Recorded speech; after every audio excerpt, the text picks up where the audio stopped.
날 보니까 최근에 나라와 미국과 한국을 위해서, 나라를 위해서 기도한다는 분이 참 많아요. 아시다시피 한국과 미국 요즘 굉장히 시끄럽습니다.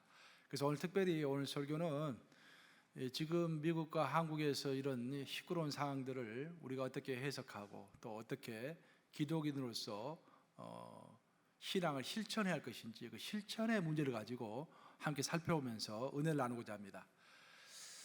중세 시대까지만 하더라도 전쟁을 할 때는요, 갑옷을 입고 전쟁을 했습니다. 창과 칼을 들고 전쟁을 했기 때문에. 그러다 근대 들어서서 이제 소총이 개발이 되고, 소총이 개발되면서 더 이상 갑옷을 입을 필요가 없어졌어요. 갑옷 대신에 이제 군복을 입게 되었죠. 근데 유럽 여러 나라들은 이제 패션을 중요시 여기기 때문에 군복을 이제 멋있게 이제 만들기 시작했습니다. 특별히 원색을 이렇게 집어넣어가지고 군복을 만들기 시작한 거예요.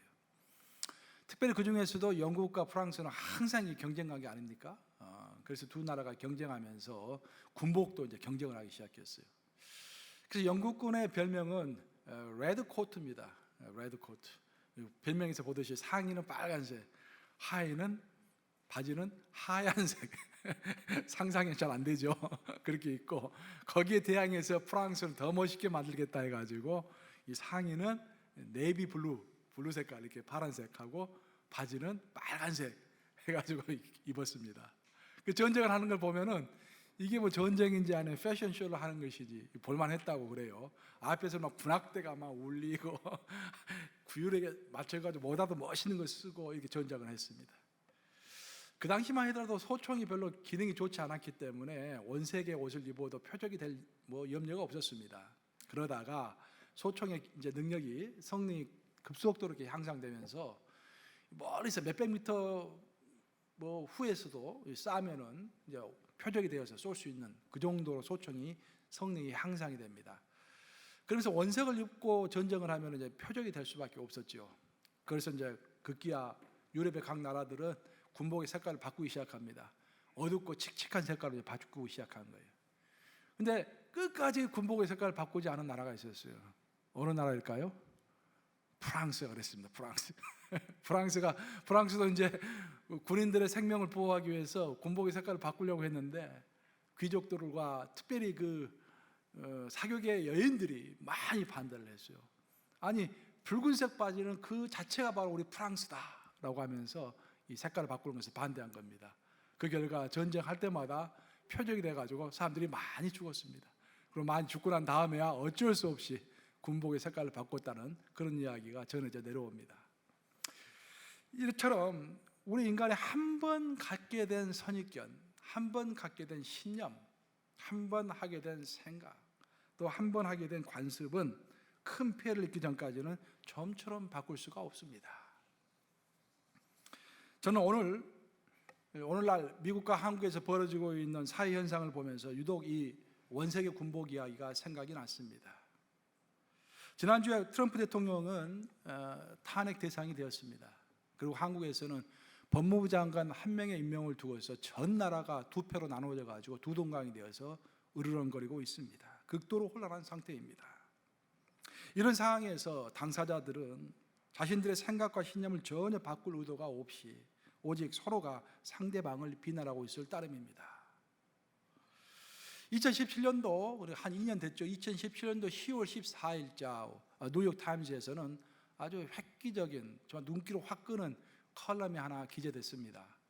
그 컬럼은 미국의 대표적인 경제학자, 노벨 경제학상을 받았던 폴 크루그만이 쓴 컬럼입니다. 그 컬럼 제목이 거짓말, 거짓말, 거짓말, 거짓말, 거짓말, 거짓말, 거짓말, 거짓말, 거짓말, 거짓말이었습니다. 제가 몇 번 했습니까, 거짓말을? 10번 했어요, 10번.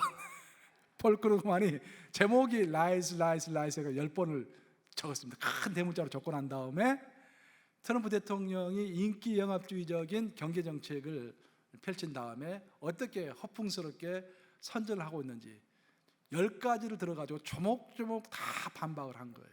노벨 경제학상을 받은 학자가.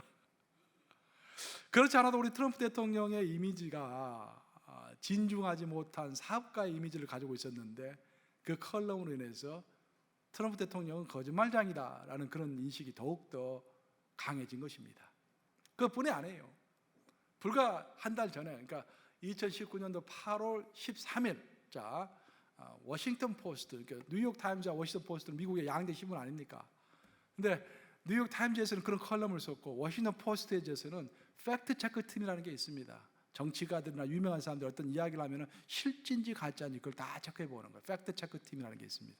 그 팩트 체크 팀에서 발표를 했습니다.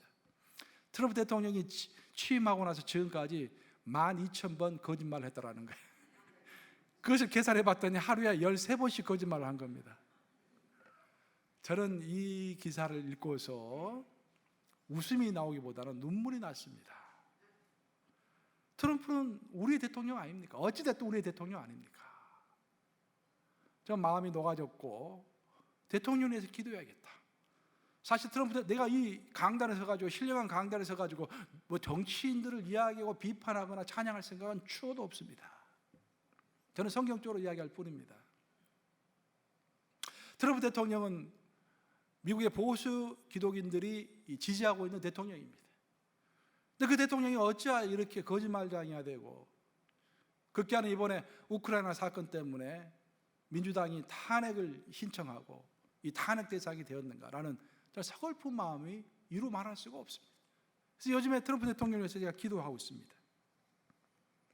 미국은 이렇다성 치더라도 한국은 더 심합니다. 지금 언제부턴가 좌파 우파 진보 보수라는 말이 어느 때부터 한국에서부터 들려오기 시작하더니 지금은 뭐 586 그래가지고 386, 586 그러면서 세대 간의 갈등, 더 나아가서는 교육을 이게 중점으로 해가지고 기득권층과 비기득권층으로 이게 나눠져 가지고 정말 극도로 혼란한 상태입니다. 저는 이번에 그 법무부 장관 이 후보자 그 시절에 언론에 나온 걸 보고서 깜짝 놀랐어요. 이렇게 교육을 시키는 거구나. 이렇게 해서 이렇게 어떤 이력을 만드는구나. 지금 특히 한국에서는 586 세대가 지금 각광을 이렇게 관심을 받고 있는데 586이라는 말은 5자는 50대 나이 말이에요. 50대.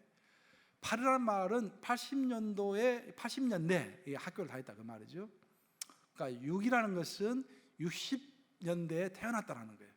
제가 이제 586 세대 초입입니다. 초입. 그리고 이 법무부 장관도 보니까 이번에 된 사람이 586이에요. 근데 문제되는 것은 뭐냐면은 지금 이 사람들이 이 한국 사회를 경제에도 마찬가지예요. 경제 한국의 중역들의 거의 한 60%, 70%인가 통계 보니까 그 정도가 지금 586들이 중역이래요. 대기업들에. 정치권도 말할 것도 없고 문학도 그렇고 뭐 전 세대 전 분야에서 이렇게 이끌고 가는 거예요. 이 586 세대의 특징은 이제 그들이 대학교 다닐 때 민주화 투쟁을 많이 했다라는 것입니다.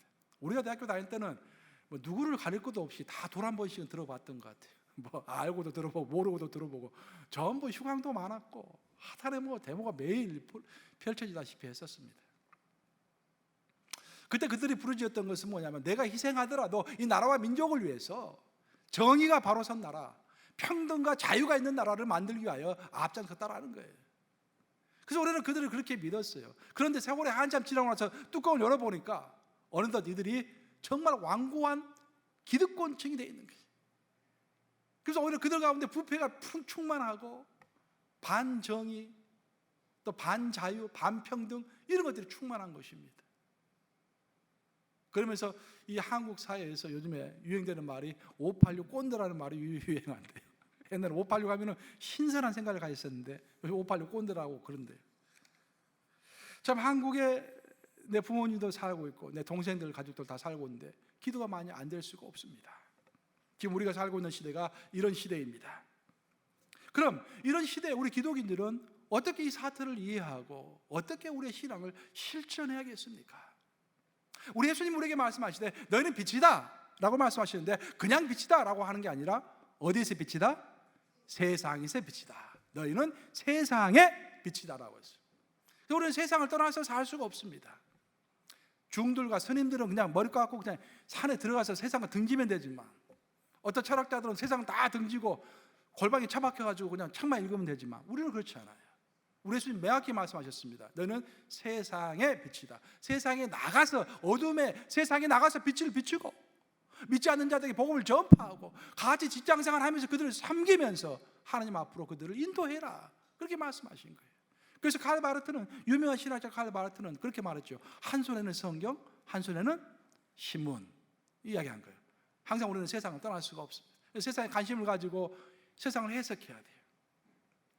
만약에 지금 이 시대에, 이렇게 혼란스러운 시대에 예수님께서 이 땅에 오셨다고 한다면, 다시 오셨다고 한다면 예수님이 이 땅을 어떻게 평가하실까요?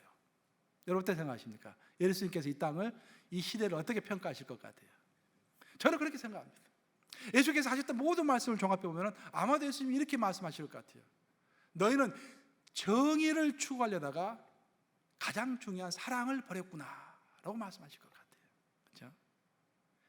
정의 참 중요한 것이죠.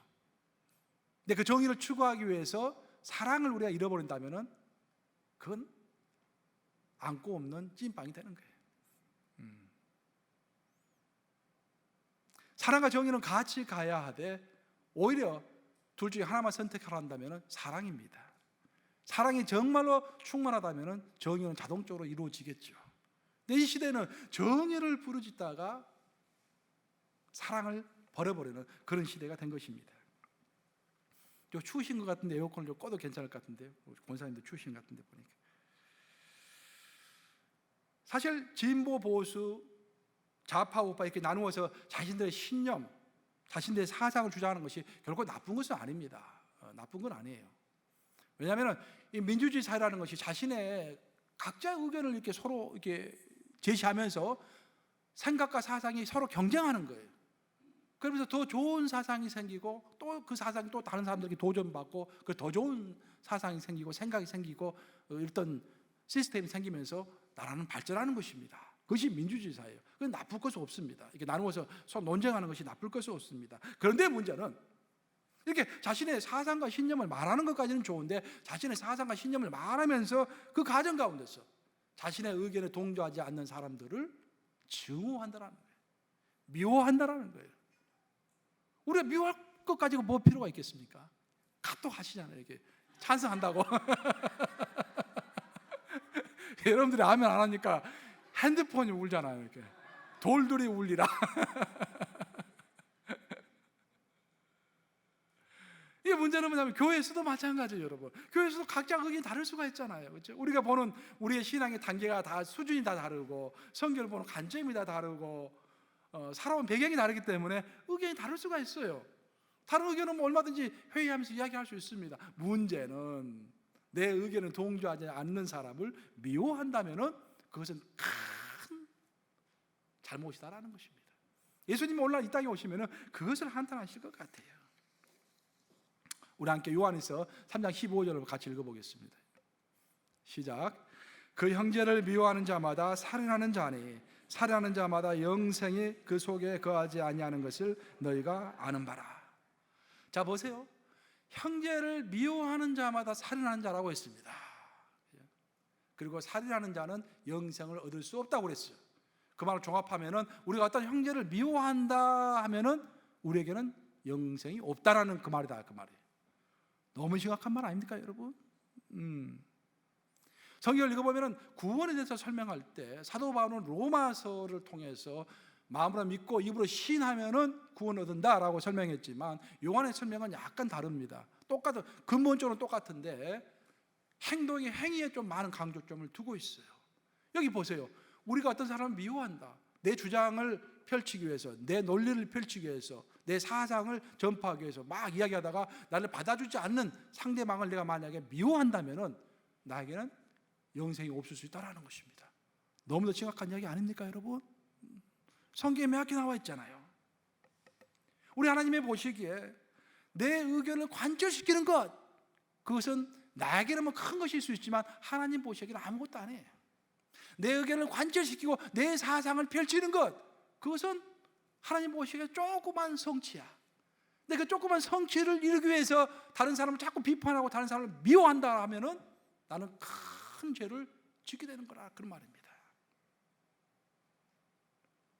그래서 이 미움이라는 죄악은 우리의 영생을 위협할 수도 있다는 심각한 가르침입니다. 우리가 너무 로마서를 강조해가지고 요한의 복음과 요한 1, 2, 3서를 좀 무시하는 경향이 좀 있는데 구원에 관해서 그렇지 않습니다. 성경은 이렇게 말하면 이것도 받아들여야 되고 저렇게 말하면 저것도 받아들여야 합니다. 우리 인간의 실수는 뭐냐면 왜 이렇게 신학이라는 것이 생기냐면은 하나님은 한쪽에서 이렇게 말하고 성경은 한쪽에서 이렇게 말하고 다른 쪽에서 이렇게 말하면 이것을 꼭 합치려고 그래요. 어떤 일관성을 가지고 합치려고 합니다. 그래서 문제가 생기는 거예요. 가장 좋은 방법은 이렇게 말하는 것도 받아들이고 저렇게 말하는 것도 받아들여야 돼요. 마음으로 믿어서 입으로 시인하면 구원을 얻었다. 난 이미 다 구원을 얻었으니까 미워해도 괜찮다. 미워하는 것은 별거 아니다. 그거 아니에요. 요한은 아주 명확하게 이야기합니다. 우리가 형제를 미워하면은 이미 내 속에 영생이 없다라고 이야기해요. 굉장히 심각한 것입니다. 우리 하나님은 이스라엘 백성들을 다 이끌고 가지고 출애굽시킨 다음에 시내산에 가가지고 613개의 율법을 주셨습니다. 613개 너무 많잖아요. 다 기억하기 힘들잖아요. 그래서 백성들이 기억하기 쉽도록 613개를 10개로 요약해서 모세에게 줬습니다. 그게 뭡니까? 십계명. 자신 있게 말씀하세요. 십계명. 그게 혹시 틀릴지 몰라가지고 십계명 하지 마시고 십계명 딱 이렇게 확실하게 십계명을 주신 거예요. 근데 이제 신약의 시대에 와서 우리 예수님이 613개 율법도 너무 어렵잖아요.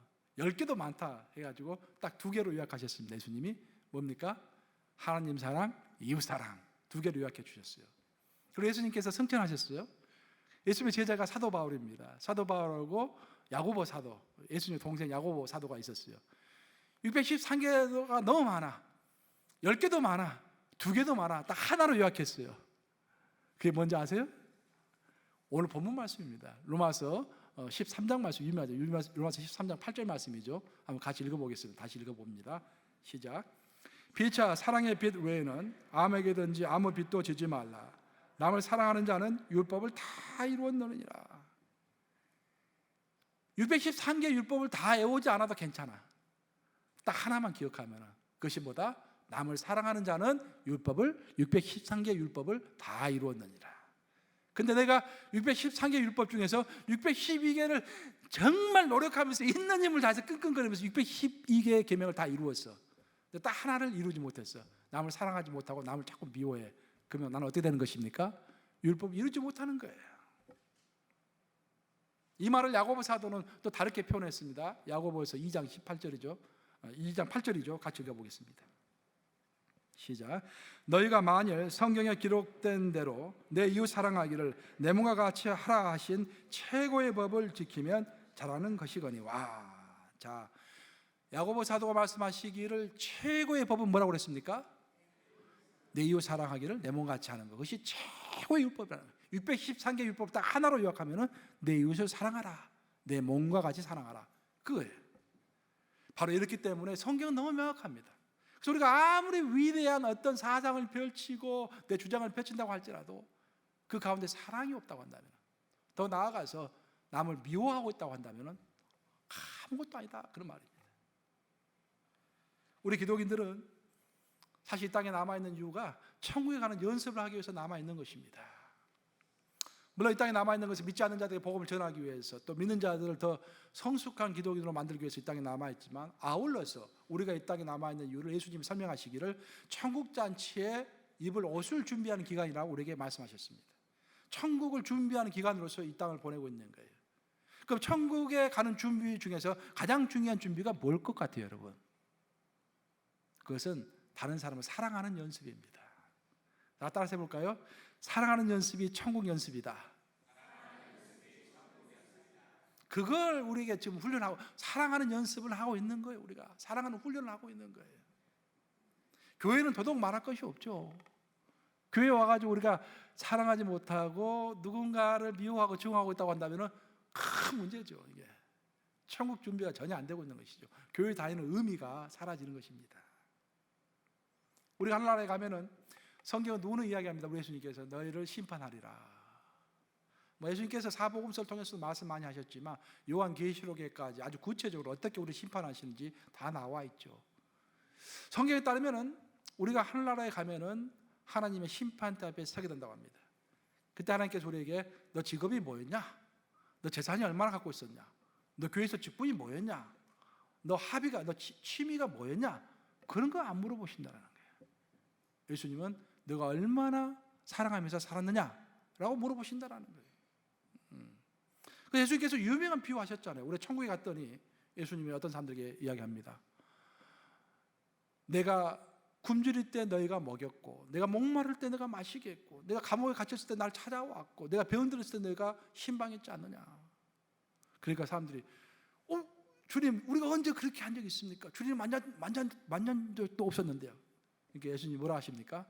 가장 작은 자에게 했던 것이 바로 나에게 한 것이다 라고 말씀하세요. 또 오른쪽에 있는 사람들 얘기합니다.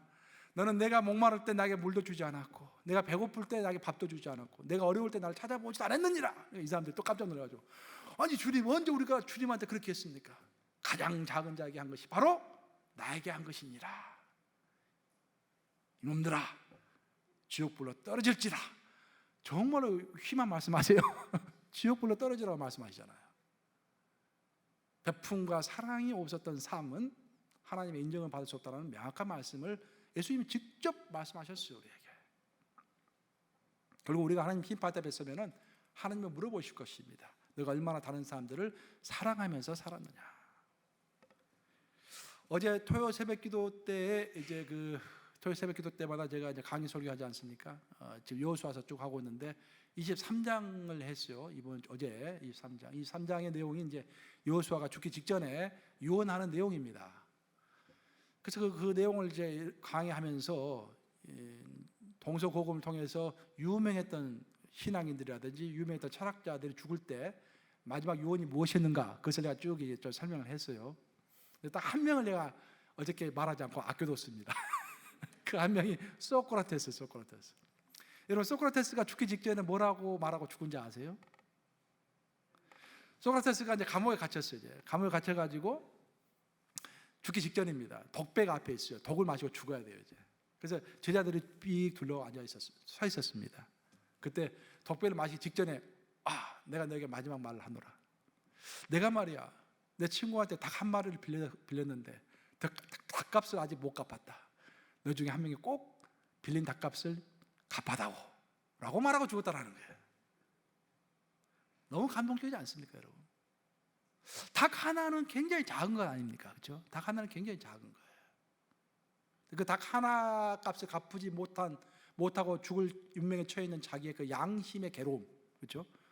닭 한 마리 값도 지나칠 수 없는 그 양심, 대단한 거 아니겠습니까? 우리 기독인들은 더 해야 할 거 아닙니까? 그것보다도 그냥.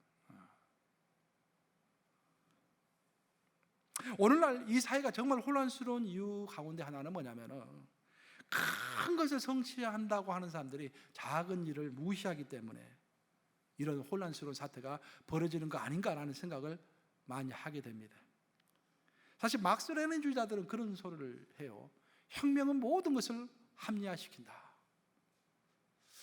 그래서 우리는 기독교는 막스주의자들과 같이 갈 수가 없어요. 그 말은 무슨 말이냐면 혁명은 큰 것이고, 혁명은 진짜 중요한 것이고, 혁명을 하고 변혁을 해야만이 이 나라가 개조가 되기 때문에 그런 큰 일을 하기 위해서는, 그것을 이루기 위해서는 그 과정 가운데서 전략적으로 사기를 쳐도 괜찮고, 거짓말을 해도 괜찮고, 계약을 했더라도 위반을 해도 괜찮고, 배반해도 괜찮다, 그런 말입니다. 겉으로 보면은 한 나라를 바꾸기 위해서 큰 일을 하기 때문에 그 작은 일은 좀 소홀히 해도 괜찮다고 합리화시키는 것이죠. 세상적으로 그 말이 옳을지 모르겠어요. 하지만 하나님은 절대 아닙니다. 성경은 어떤 일에 우리가 충실하라고 그랬습니까? 작은 일에 충성하라. 작은 일에 충성하라.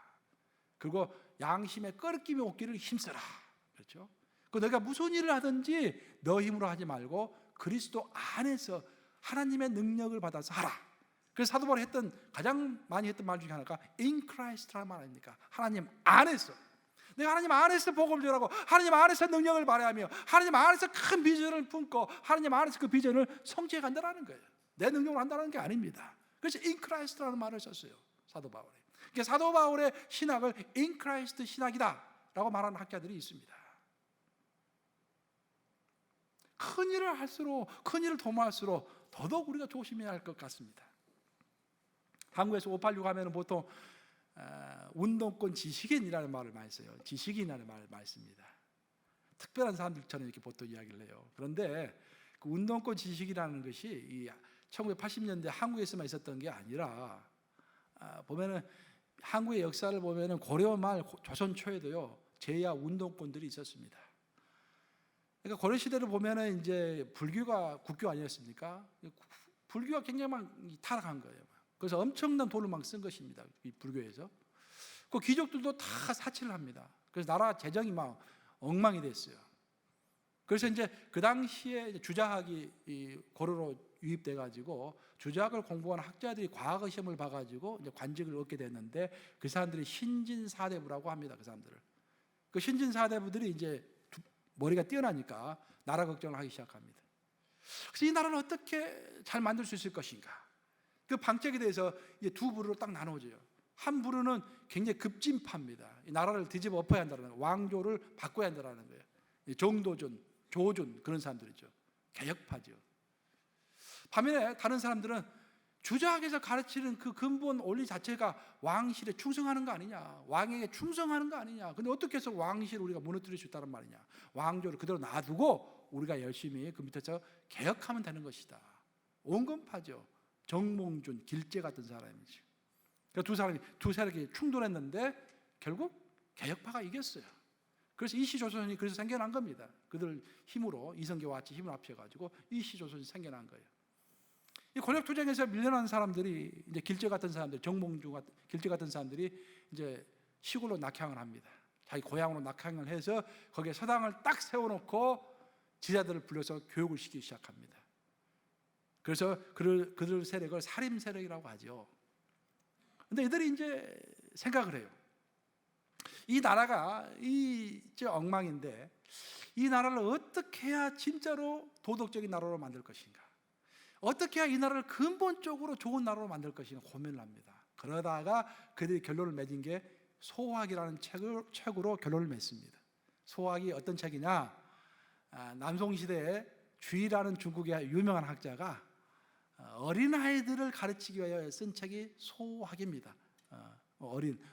어린아이를 가르치기 위한 소학. 그 책을 보면은요, 어린아이들의 태도를 어떻게 할 것인가, 평상시 태도를 어떻게 할 것인가, 마음가짐을 어떻게 할 것인가, 그런 글들이 쭉 적어져 있어요.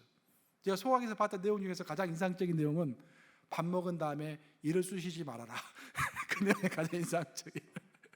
A 같은 것을 다 가르쳐 놨어요. 거기다가 이제 뭐 밥 먹을 때는 소리를 내지 말라, 뭐 그런 걸 다 적어 놓은 거예요. 근데 그것을 사립학파들이 받아들이고 김종직, 김갱필, 조광조 그런 사람들이 소학에 나와 있는 대로 몸가짐을 새롭게 한 것입니다. 그 제자들을 그렇게 다 가르친 거예요. 그래서 생겨난 별명이 소학동자라는 별명이 생겨난 거예요. 오늘 제가 이 소개 제목으로 해놨잖아요. 소학동자라는 말이 생겨난 겁니다. 그리고 그 작은 일들을 실천하면서 정말 작은 일상의 삶 가운데서 도덕적으로 살아갔을 때 한 나라를 통치할 수 있는 능력이 생긴 거예요. 그리고 나중에 한 나라를 개혁하면서 결국 조선시대 최고의 권력으로 다시 등극하지 않습니까? 사랑하는 여러분, 지금 우리 시대는 이 불신의 시대입니다. 불신의 시대. 트러스트가 없어요. 이 시대는 생각과 사상은 굉장히 강렬한데 그 가정 가운데서 그 결과가 증오와 미움만 남는 그런 시대입니다. 그렇죠? 사상과 사상이 충돌하면서 더 좋은 것들이 생겨나야 하는데 더 좋은 것들이 생겨나는 게 아니라 사상과 사상이 충돌하면서 개인과 개인이 증오하고 미워하고 싸우는 그런 시대가 되었어요. 사람들은 정의를 외치면서 자신들이 생각하는 정의를 관철하기 위해서 의견이 다른 사람들을 미워합니다. 하지만 우리는 정말 기억해야 합니다. 우리가 아무리 엄청난 개혁을 한다고 할지라도, 우리가 아무리 엄청난 혁명을 한다고 할지라도, 내가 아무리 큰 비전을 가지고 있다 할지라도 그 속에 작은 사랑의 실천이 없으면 그것은 아무것도 아니라는 그런 말씀입니다. 고린도전서 13장 2절 한번 같이 읽어보겠습니다. 시작. 내가 예언하는 능력이 있어 모든 비밀과 모든 지식을 알고 또 산을 옮길 만한 모든 믿음이 있을지라도 사랑이 없으면 내가 아무것도 아니에요. 내가 엄청난 믿음이 있어. 내가 기도만 하면 병이 나아. 애언도 해요. 지식이 어마어마해. 박사학위가 몇 개야. 어떤 믿음의 비밀도 알고 있어. 근데 그 속에 작은 사랑의 실천이 없으면은 제일 마지막 뭐라고 그랬습니까? 아무것도 아니요. 아무것도 아니요. 이 말씀을 명심하시면서 결론적으로 두 가지를 여러분에게 도전하고 싶어요. 첫째, 정의를 위해 사랑을 내다버리는 그런 실수를 하지 않기를 바랍니다. 두 번째, 정말 여러분들 큰 뜻을 품고 있다고 한다면, 정말 여러분의 정의로운 마음을 가지고 있다고 한다면, 뭔가 어떤 큰 비전을 이루고 싶다고 한다면 항상 나를 돌아보시고 소학동자들처럼 좀 하나님의 말씀 울타리 안에서 자신을 바라보고 작은 일에 충성하며 작은 사랑을 실천하는 저와 여러분 되시기를 우리 주님의 이름으로 축복합니다. 좋으신 아버지 감사합니다. 오늘 사랑하는 성도들 함께 모여서 이 마지막 시대에 정말 여러 가지 일들을 벌어지고 있는 시대를 보면서 우리의 마음가짐을 돌아보았습니다. 이 시대에는 정말 큰 일을 하고자 하는 사람들이 너무도 많습니다. 그런데 큰 개혁과 혁명과 어떤 큰 비전을 이루어가는 과정 가운데 왜 그렇게 미워하는지 모르겠습니다. 아버지, 혹시 우리가 먼저 타인들을 미워하고 있는지 모르겠습니다. 우리를 불쌍히 여기시사 우리 마음에 항상 사랑이 있게 하시고 우리의 몸을 쳐서 복종시켜서 작은 사랑의 실천하는 우리 성도들과 제가 될 수 있도록 불쌍히 여기시고 인도하여 주시옵소서. 특별히 이 시간에 우리의 대통령인 트럼프 대통령과 또 한국의 대통령인 문재인 대통령을 위하여 기도합니다.